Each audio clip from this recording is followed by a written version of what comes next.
डोली अब बद्रीनाथ धाम पहुंचती है तो वहाँ पे अगले दिन कपाट खुलने होते हैं। डोली में शंकराचार्य जी की गद्दी, मुख्य पुजारी रावल जी, उद्धव जी की डोली और कुबेर जी की डोली यहाँ पे पहुँचती है बद्रीनाथ धाम में। पहले दिन ये पहुँचती हैं, उसके बाद अगले दिन की तैयारी होती है। रंग बिरंगी फूलों से भगवान बद्री विशाल के मंदिर को सजाया जाता है। अगले दिन मुहूर्त के अनुसार कपाट खुलने होते हैं। उससे पहले यहाँ पे पूरी व्यवस्था चाक चौबंद होती है।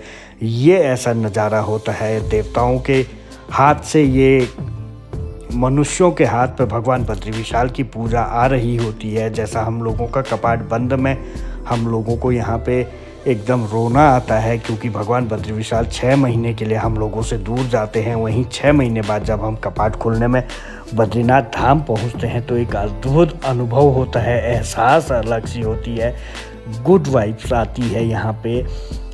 जैसे ही डोली पहुँचती है तो कुबेर की डोली बद्रीनाथ के समीप जो बामणी गांव होता है वहाँ पे उर्वशी मंदिर में रहती है।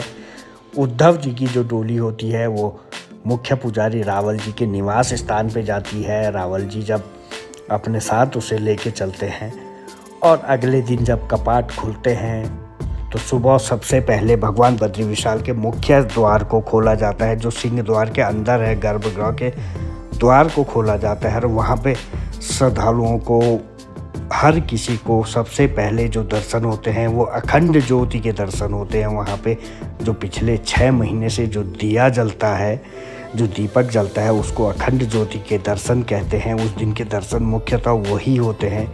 उसके बाद मुख्य पुजारी रावल जी माँ लक्ष्मी की मूर्ति, जो 6 महीने कपाट बंद के दौरान भगवान बद्री विशाल के समीप रहती है, उसे भगवान बद्री विशाल के समीप से उठाकर बद्रीनाथ जी के मंदिर के बाहर, जहाँ पे माँ लक्ष्मी का मंदिर है, वहाँ पे विराजमान करते हैं। उसके साथ ही रावल जी जब अंदर आते हैं तो उद्धव और कुबेर की डोली भी दूसरे रास्ते से अंदर आती है।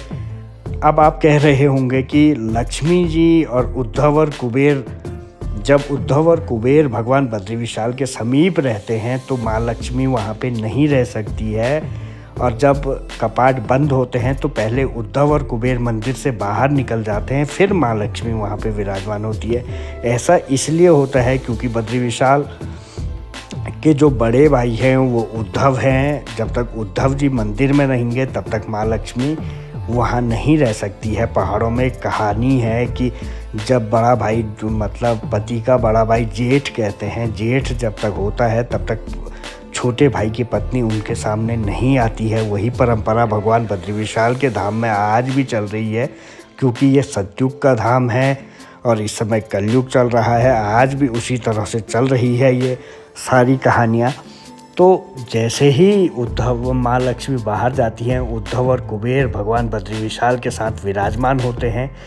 कपाट श्रद्धालुओं के लिए खोल दिए जाते हैं और पहले दिन के दर्शन निर्वाण दर्शन होते हैं। भगवान बद्री विशाल की मूर्ति एकदम काले पत्थर में दिखाई देती है, साक्षात दिखाई देता है। ये बहुत अद्भुत दर्शन होता है।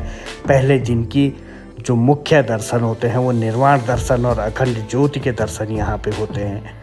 दोस्तों, कैसी हमारी जानकारी लग रही है जय बद्री विशाल, और पसंद आए तो शेयर कीजिएगा, लाइक ज़रूर कीजिएगा और कमेंट में जय बद्री विशाल ज़रूर लिखिएगा। आगे भी इसी तरह की स्टोरी बनाते रहेंगे। फिलहाल बद्रीनाथ धाम की जय।